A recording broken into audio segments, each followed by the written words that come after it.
Revenge with Karen. I just think the vibe's off, Devon said, snapping his fingers like he was cueing a light show at Coachella. We're elevating the brand, Melissa. Fresh direction, cleaner language, more white space, less, legacy energy. That's the moment the air left the room. No one said anything, but I swear I could hear the silent recoil of every stomach in that boardroom when he added, "We're removing your name from the Astron renewal. No offense, obviously." It was like watching a toddler try to rewrite the Constitution with glitter glue. Let's be clear, I built that deal. Brick by boring, regulatory brick, from scratch. A $50 million cornerstone account, nurtured over 7 years, survived 2 acquisitions, and held together by trust, performance metrics, and the occasional bottle of Merlot at the annual review dinner. And now Devon, founder's 28-year-old nephew with an MBA in personal branding and a cologne cloud that could down a flock of geese, was telling me I was being reassigned internally. Said it like he was offering me a gift basket. By the way, 93% of people who hear stories like this never hit the subscribe button.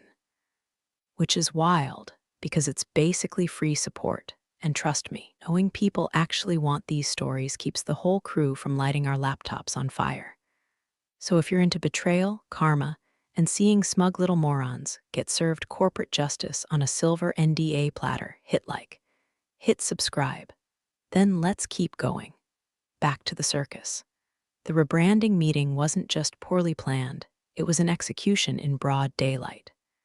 Devon had gathered the executive team, dimmed the lights, led with a slide deck titled Astron 2.0, Reimagine, Reinvent, Rejuvenate. There were gradients, there were gifts. There was a stock photo of a woman laughing at a salad labeled authenticity. And right there, between a pie chart that didn't add up and a bullet list titled Brand Personality, Sexy plus Safe, he dropped the bomb. We'll be refreshing the leadership structure to better align with modern storytelling. Melissa has done tremendous groundwork, truly foundational, but as we shift tone, she'll be transitioning to a new internal oversight role. Kind of like a brand historian. Brand historian. I almost asked if that came with a shovel and a grave plot. No one made eye contact with me, not Sandra from legal, not Tarek from finance, not even Marissa, who once called me at 2 a.m. crying over a botched quarterly. They all just stared at Devon, slack-jawed, probably calculating how long they had before they were next. I smiled, nodded, tilted my head in that overly polite way we reserve for strangers at weddings and toddlers wielding scissors. And then I asked a single question. Does Astron know? Devon blinked. Know what? That I'm transitioning into history. He chuckled. It's all optics, Melissa. I've got it covered. We've got rapport. I already follow half their exec team on LinkedIn. Said it like it was a hostage negotiation. I left the room on autopilot, heels clicking like gunfire down the hallway. I didn't slam the door, didn't shred the slides, didn't scream into the void of HR's anonymous complaint portal. No, I did what women like me have always done when someone younger, dumber, and drunk on nepotism tries to erase us. We sharpened the quiet parts of our mind and wait. Because Devon didn't know what I knew, didn't know about the clause. He didn't know about Astron's legal team last year. He didn't know that when we signed the last renewal, I had a very specific line inserted into the contract, one written not in buzzwords, but in iron. Continuation of contract, contingent upon continuity of account lead. Me. He just kicked the wrong pillar out from under a very expensive temple. And temples don't fall quietly. The next morning, pulled into the parking garage 15 minutes earlier than usual, parked in the darkest corner on level P3, and just sat there for a moment, watching the condensation roll down the windshield like the tears I refused to give this. I wasn't going to cry over Devon. I wasn't going to rage type a resignation letter. I wasn't going to take the bait. This wasn't about feelings anymore. It was about receipts. So I lit up my inbox like a woman possessed. It started with a search. Astron Renewal Final Draft Version 5.2. That's the one with the clause. I remembered the way their lead counsel, a woman named Rena with a smile that could carve marble, had insisted we add it during our final red lines last year. Something about continuity and liability, basically. If they were going to invest $50 million, they wanted the same damn person in the driver's seat. They'd been burned before, she said. Someone got reassigned mid-contract, data slipped through the cracks, and they almost got hit with a class action lawsuit. So we added the clause, quietly, buried under Section 14, operational oversight and escalation. I remember thinking it sounded like something you'd find on page 36 of a toaster manual.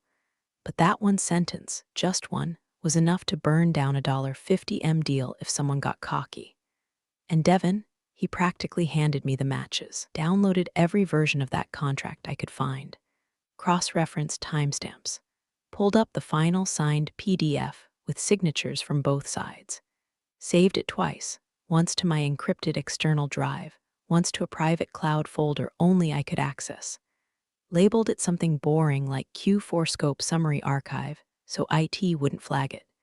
You learn tricks like that after 7 years of fixing other people's messes in silence. Then I combed through Slack threads, looking for anything that might make this smell worse. Devon's messages were a treasure trove of ignorance. Gems like legal will rubber stamp it, and Melissa's tone is off-brand. He even had the gall to send a memo titled Reframing Legacy Language, in which he replaced our compliance preamble with the phrase trusted vibes. I'm not kidding. The man put trusted vibes in a corporate document. Somewhere in the basement, an auditor just had a stroke. Came the cherry on top, an email chain from 6 weeks ago. Astron's general counsel had reached out to Devon directly, asking for pre-meeting agenda update and requesting confirmation of continuity on executive oversight. His reply, "We've got our best people on it. Very excited to show you what's next. No CC to me, no loop in, just pure, unfiltered ego." The implication was clear. They wanted confirmation that I was still running point. Devon, in his infinite wisdom, thought a vague sentence and a cologne-drenched PowerPoint would be enough to pacify a legal team that once redlined the word partnership because it sounded too informal. I started building a folder. Not digital, a real one. Hard copy, paper, old school, because when the storm comes, paper doesn't glitch. I labeled it Continuity Astron, printed the contract, printed the clause, printed the emails, highlighted key dates, initialed margins, tabbed the important sections like I was prepping for court, because maybe I was. And then I did something petty. I printed out Devon's new org chart, the one that had quietly removed me from the client-facing side of the business, and stuck it on my office wall with a bright red pushpin through his name. Not because I needed a target, because I needed a reminder. He thought I was legacy, thought I'd quietly fade into the beige carpet of middle management and wait to be thanked at some sad quarterly lunch with a cold sandwich and a happy retirement. Card from people who couldn't spell my name. But I had something he didn't. I had the paper. I had the memory. I had the patience of a woman who's watched empires rot from the inside and learned how to lace the foundation with C4 on her way out. And somewhere in a glass office across town, Astron's legal team was already side-eyeing the agenda for the upcoming renewal call, asking one quiet, dangerous question. Where the hell is Melissa? The Zoom started with dubstep. Not kidding, real, actual dubstep blaring from Devon's screen share like we were launching a new flavor of energy drink, not re-upping a $50 million compliance-heavy enterprise deal. His PowerPoint opened with the words Astron 2.0, voice, vision, velocity, a font that looked like it had been handpicked from a 2013 vape convention. I kept my camera off and my mic muted, lurking quietly at the edge of the call like a ghost in a spreadsheet. Devon, meanwhile, was performing. Shirt unbuttoned just enough to hint at gym membership, ring light bouncing off his forehead like a disco ball, and that damn AirPod hanging out of one ear like it was too cool to sit all the way in. He kicked things off with, super excited to move this forward. Obviously, Melissa laid some strong groundwork, super grateful for her legacy contributions, but the market's shifting, and we need to refresh the voice. It's all about brand intimacy now. Brand intimacy. From a man who once called our data retention policy vibe killing. He rambled on about audience journeys, modular engagement, agile messaging, and something he called tone fluidity, which, as far as I could tell, nothing, absolutely nothing. He may as well have said strategic synergy of unicorn sparkle funnel dynamics, and the result would have been the same. I watched in silence as he referenced 3 marketing trends that had nothing to do with compliance, mispronounced the client's product line twice, and used pivot as a verb, noun, and lifestyle philosophy. He even claimed he'd rewritten the entire outreach strategy to feel more human forward. That's when I knew he hadn't read a single page of the actual SOW we signed last year. Then it happened. One of Astron's execs, Joanna, a woman with cheekbones that could cut glass and a voice like someone who'd once been a litigator, leaned slightly forward in her chair and asked, "Is Melissa still leading the renewal process?" The air went still for a heartbeat. Devon blinked. "She's, transitioned to internal operations. I'm your new point of contact." He said it with that signature startup cult smirk, like he was expecting applause. Joanna raised an eyebrow, didn't speak, didn't nod. And then, like a movie scene where everyone's waiting for a gun to go off, Astron's CFO, an older guy named Mark who always wore a tie even on Zoom, looked down at something on his desk. Just stared at it, didn't react, didn't smile, didn't even fake a nod. That was the moment I knew they knew something was off. I didn't say a word, but my lips curled. Just a little, just enough for me, because Mark was the one who helped draft the clause. He was the one who insisted we include a continuity requirement after their last vendor went rogue and nearly nuked their regulatory standing. He knew, and he was checking something, probably a binder, possibly the contract, definitely the clause. Meanwhile, Devon was still talking, completely unaware that the walls were already closing in. "We've got plans to migrate to a more dynamic tone, think less formal, more relatable, more TikTok native." He actually said that. TikTok native, to a group of enterprise executives who wouldn't know a stitch from a snitch. Joanna eventually broke the silence with a short, noted, then turned off her camera. The call wrapped 15 minutes early.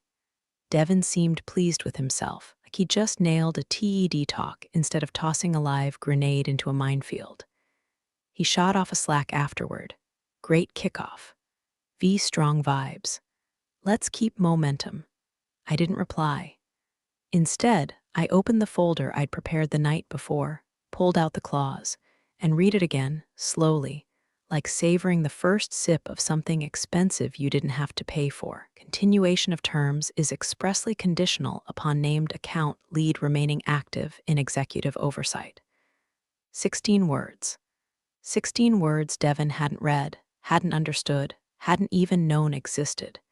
He thought he was erasing me from the board, but what he'd done was break the game. And all I had to do now was wait for the whistle. It started with a ding. Opened Outlook Monday morning to find that every single calendar invite tied to the Astron renewal, every call, every deliverable review, every stakeholder sync was gone. Not rescheduled, not moved, gone, like I'd never existed in the process. Like a ghost who'd accidentally been CC'd on life and finally got purged. Then came the access denied banner when I clicked on the shared renewal folder. No warning, no heads up, just a blood-red pop-up like I was trying to break into Fort Knox instead of review my own damn work. At first, I thought it was a glitch. Happens all the time when some overzealous IT junior misfires a permission update. So I pinged DevOps. Their reply, "Per updated access control matrix, you've been removed from the renewal workspace. Please contact your project lead for details." My project lead, as in Devon. That same afternoon, returned from a meeting with procurement to find a small brown box on my chair. No note, no ribbon, just tape and silence. I opened it. Inside, a chipped ceramic mug that said "Thank you for your service" in Comic Sans. Comic Sans. The passive-aggressive war had begun. I took the mug, walked straight to the kitchenette, and placed it carefully on the shelf above the communal fridge, front and center. Then I stuck a Post-it on it that read, "Service ongoing. Wash this," and walked out. If they were trying to humiliate me into quitting, they were going to have to try a hell of a lot harder. Later that day, My keycard buzzed red at the door to the 14th floor, the floor where the renewal task force had relocated to their collaboration suite. I scanned twice. Nothing. The intern at reception tried to make eye contact, but looked away when I asked if IT had made changes. She mumbled something about badge deactivation errors and ran off like I'd asked her to pledge allegiance to Satan. That was the moment the sarcasm cracked. Not visibly, not publicly, but internally something cooled. The kind of cold you only feel in hospital basements and long marriages gone quiet. They weren't just locking me out, they were deleting me. I didn't panic. I didn't shout. I didn't even email Devon. I went back to my office, shut the door, opened the version control log from last year's final Astron renewal. There it was, right where I left it, time-stamped, tagged, signed. Clause 14.3 Oversight Continuity. Continuation of terms is expressly conditional upon named account lead remaining active in executive oversight. My name, right there. Not Melissa's department, not leadership, me. I scrolled to the metadata. Version 5.2, finalized July 14th at 3:47 p.m. Reviewed by legal. Signed by compliance. Approved by Astron's general counsel. The kind of bureaucratic paper trail that would bore Devon to death if he'd ever bothered to read it. I printed it, high-res, double-sided, bound it with a red binder clip. I saved the PDF to a locked cloud folder labeled Personal Taxes 2019 and emailed a copy to my personal Gmail with the subject line. Red line, Astron clause for reference. Then I locked my screen, walked down to HR, and requested a printed copy of my original job description, my performance reviews from the last 3 years, and my confidentiality agreement. Just updating my records, I smiled. Woman at the desk looked nervous. You're not, resigning, are you? Of course not, I said. Why would I resign when everything's going so well?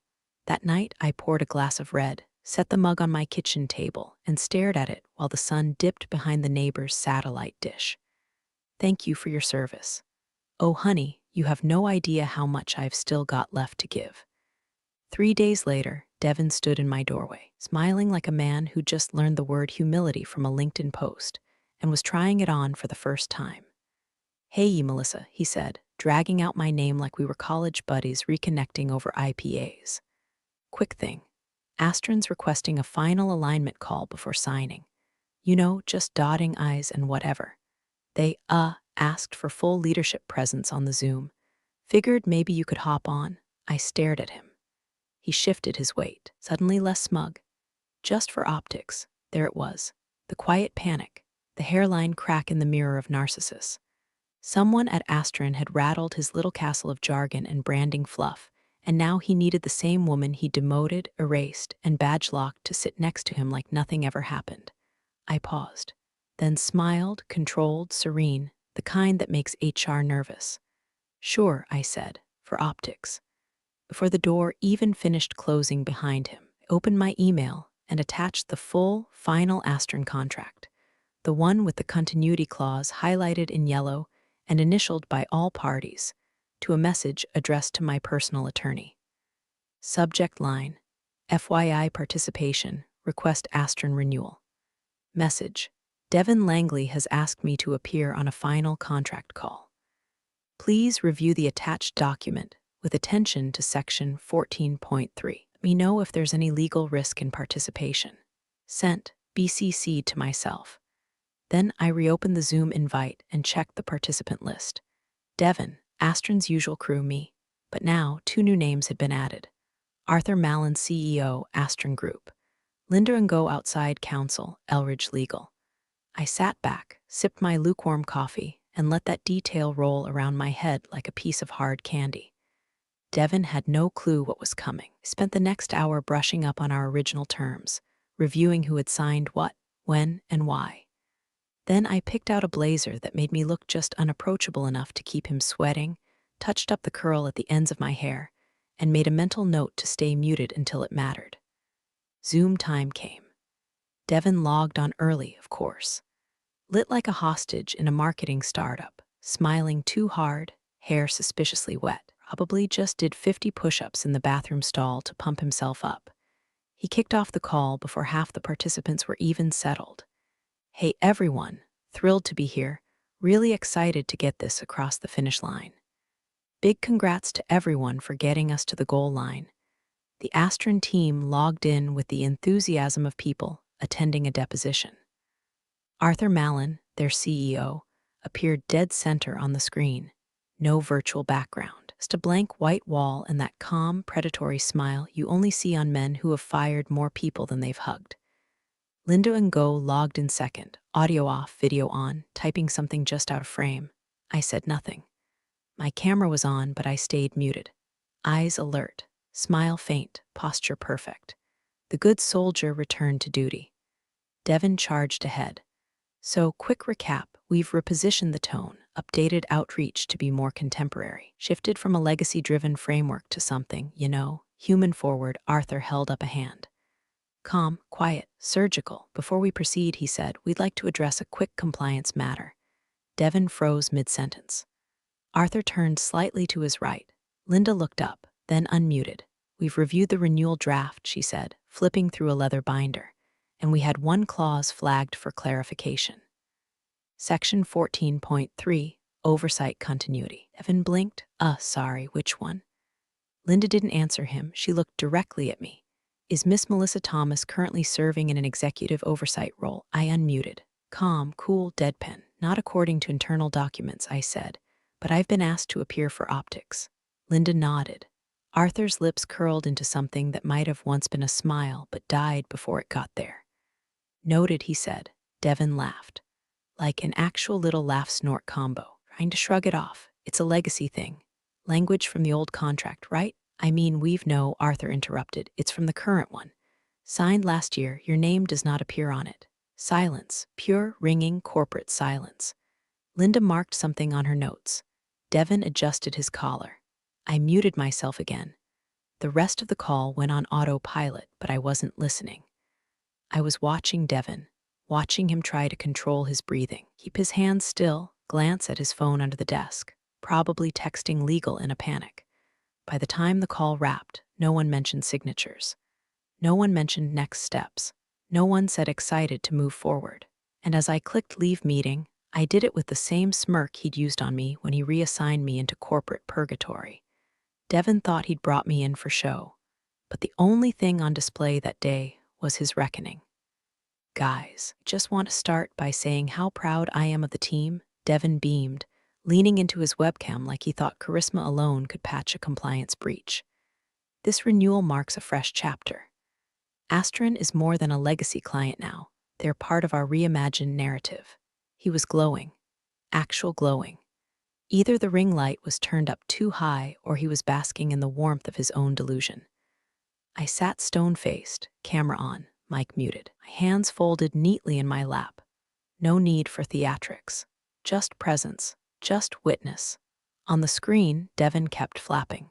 He thanked the design team for tone-boarding the new copy suite. He thanked the data interns for running engagement simulations. He even thanked Astron for believing in the journey. The journey. He sounded like he was pitching a wellness retreat, not securing half our company's projected revenue. And now, with signatures inbound and alignment achieved, he said, we're ready to usher in a new era of partnership that's more agile, more human, and more responsive to the rhythm of. Arthur Mallon, Astron's CEO, held up a single finger. Not rude, not rushed, just a clear, surgical interruption. Before we proceed, he said evenly, there's a compliance note we'd like to address. Devon blinked. Oh, sure, of course. Arthur nodded to the woman in the second Zoom box on his right.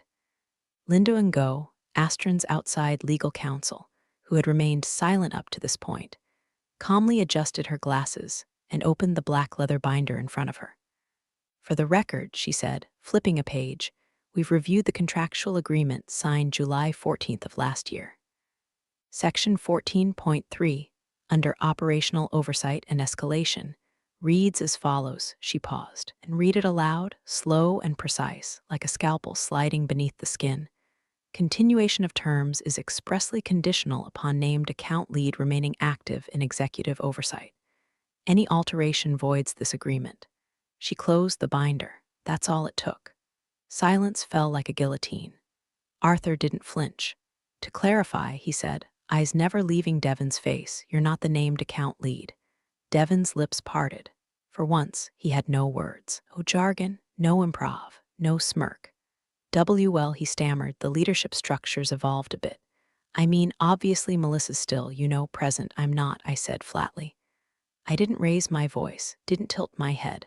Just clicked off mute and let the truth hang in the room like fresh paint. I've been removed from executive oversight, Devon.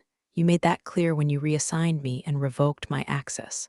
Or did you forget? More silence. This time, kind that causes sweat. Linda tapped her pen twice on the desk. We consider the clause binding. Devon scrambled. We can't amend it or redline it. I mean the spirit of the agreement, the spirit? Arthur repeated like he was tasting the word and finding it bitter. Linda's tone didn't change. Our position is that the clause, as written, has been violated. That renders the renewal non-binding unless the terms are restored in full. Which includes, Devon asked, voice shrill at the edges. Linda looked at me. Which includes Miss Thomas, she said. And then came the line, the one that finally cracked his shiny new world like a dropped iPad. Arthur leaned forward, clasped his hands, and said, this is awkward. No anger, no scolding. Just those 3 words, delivered with enough gravity to split a room in half. Devon went pale.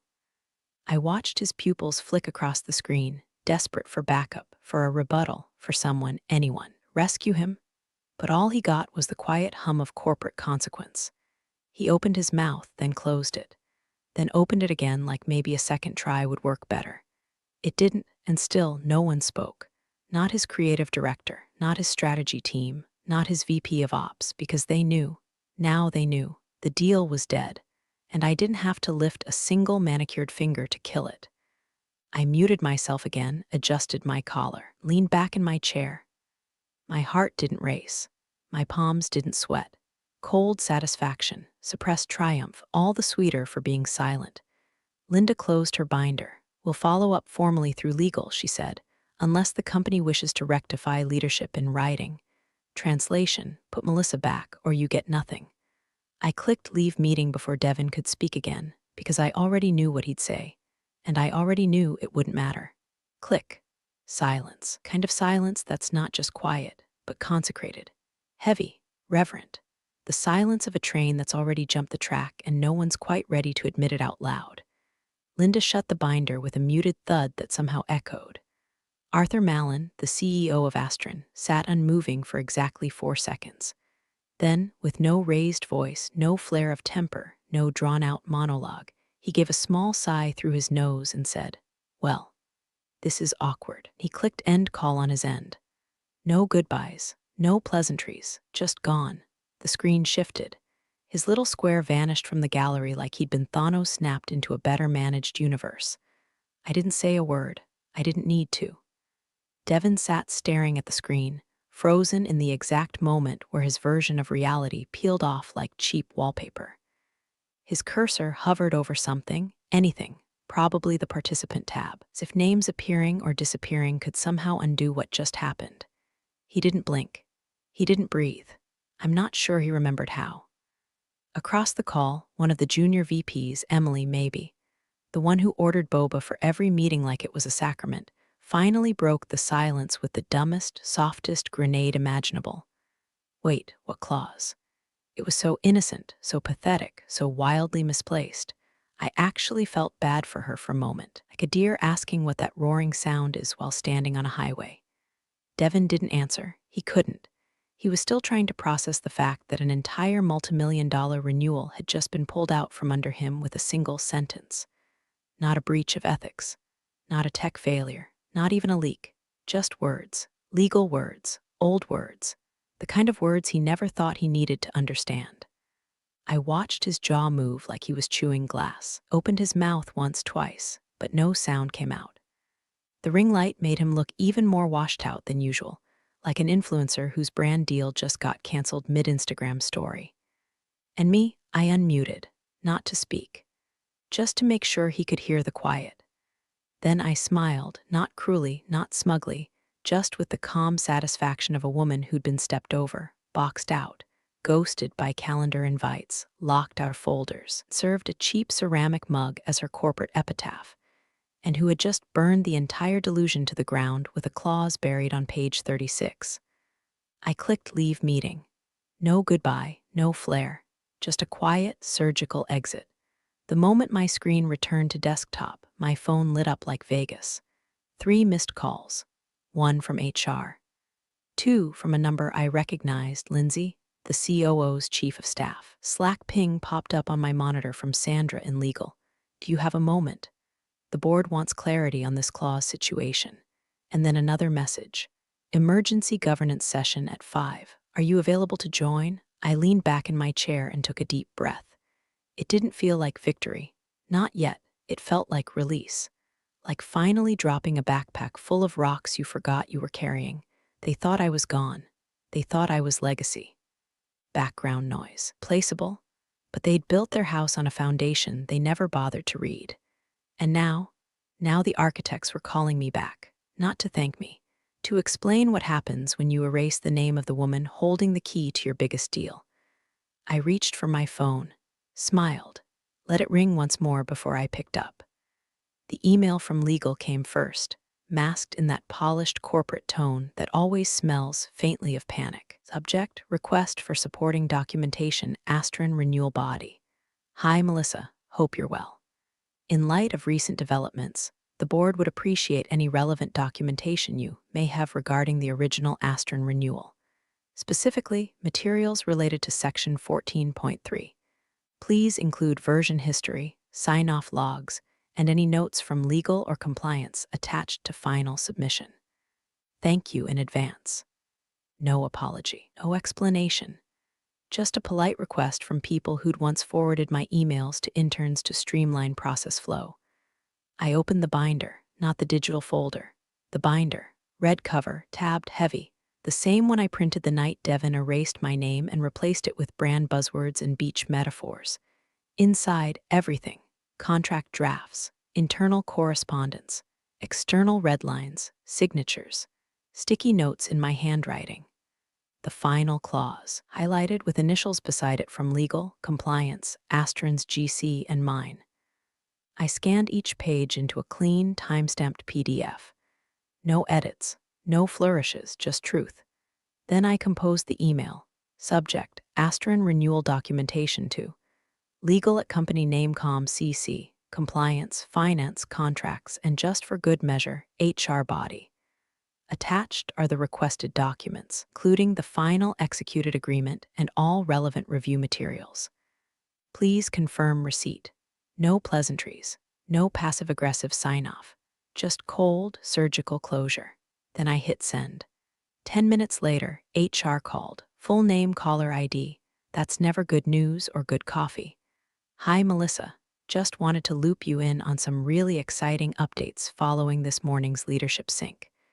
There's been some reflection at the highest level. We'd like to explore the possibility of restoring your responsibilities on the Astron account. We really value your contributions and feel your leadership continuity could bring stability during this time. I bit down a laugh so hard my jaw clicked. Thanks for the offer, I said, but I've moved on to internal operations, remember? Silence. Then the flustered cough of someone who's just realized they quoted the wrong line in a hostage negotiation. I continued, pleasantly professional. I'm happy to ensure a smooth transition, but I won't be stepping back into the same role. The company made its decision. I honored it. Another silence. HR stammered something about alignment and possible elevated title conversations down the road. I let them dangle, then politely ended the call. I'd already made my real decision 5 minutes earlier. I opened a new message window, drafted one last email. To only one person. Rina Matsuda at Astron Group Com subject. No subject body. Thank you for reading the fine print. I hit send. That was it. No legalese, no summary. Just a quiet acknowledgement between two professionals who'd both done their jobs, me by writing the clause and her by not letting anyone bury it. I leaned back in my chair, looked at the screen. Let the stillness wash over me. It wasn't revenge. Not exactly. It was clarity. the kind that arrives not with fireworks or yelling or overturned desks, but with email timestamps and signed PDFs. With folders you backed up just in case. With the knowledge that the people who tried to erase you were now clawing at the exact document they ignored. The binder was closed. So was the chapter. And across town, in a boardroom now colder than the CFO's glare, Devon Langley was about to learn what it feels like to be made obsolete by someone he never bothered to understand. The meeting was scheduled for Friday, 7 a.m. sharp. Executive only. No cameras, no assistants, no fluff. I wasn't invited, that was fine. I didn't need to be there to hear the echoes, but people talk. Especially people in finance who remember who brought donuts during audit week. Devon showed up early, tie crooked, hair combed too tight. He was trying to pin his panic to his scalp. He sat across from the founder, Martin Langley, 62, retired CEO, majority shareholder, and the man who once told me over coffee, if I die in that chair, make sure I'm holding a spreadsheet and not some damn brand wheel. Martin didn't say anything at first. He just sat there, one elbow on the table, reading a printed copy of the renewal contract. Wordless, line by line. The old-fashioned way. Next to him, the CFO, Lydia, opened her iPad and with all the solemnity of funeral director, read section 14.3 aloud. Slowly, clearly. Continuation of terms is expressly conditional upon named account lead remaining active in executive oversight. Any alteration voids this agreement. She didn't need to read it again. She did anyway. Devon tried to speak, but Martin raised a hand. Not a stop gesture. Not a slap. Just a quiet, tired hand, like a man asking the wind to shut up for a second so he can hear his own thoughts. You erased a $50 million deal, Martin said softly, because you didn't like a font. The room froze. No one breathed. Even the HVAC hum, I'm told, seemed to vanish. Devon opened his mouth again, reaching for one of his usual lifelines, maybe brand synergy, maybe market resonance, who knows, but the words choked midair. There was no pitch here, no charm, just numbers and facts and signatures on a contract he never read. Martin stared at him, not with anger, with disappointment, which, as anyone who's worked in corporate America knows, is so much worse. I handed you a legacy, he continued, and you handed it back with a typo and an apology letter to legal. That was the end of it. No yelling, no lecture. Just a glance toward HR, who nodded silently, then left the room with her tablet. The time Devon stepped out into the hallway, his security badge had already been deactivated. Officially, he was transitioned out of leadership due to misalignment with core strategy. Internally, the Slack threads were already alive with euphemisms. Did he resign, or was it one of those resignations? How long until he deletes his LinkedIn? Anyone check if his office plant survived? But I already knew the final chapter. That afternoon, courier envelope landed on my desk. No return address. Inside, a printed copy of the new Astron contract. Same terms, same dollar amount, but this time, my name right there under executive consultant. No fanfare, no press release. Just a contract that understood what the last one did. I wasn't a placeholder. I was the reason the ink dried. And somewhere in a glass office that now had no nameplate, Devon Langley was probably staring at a severance agreement and wondering how everything unraveled in one sentence. He'll never understand it, because he never understood me. And that's the thing about underestimating people who write the fine print. We remember where we put it, and we're patient enough to wait for you to trip over it.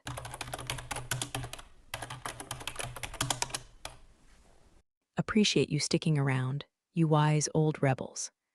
Smash that subscribe button, or this fossil might just cause another epic fiasco.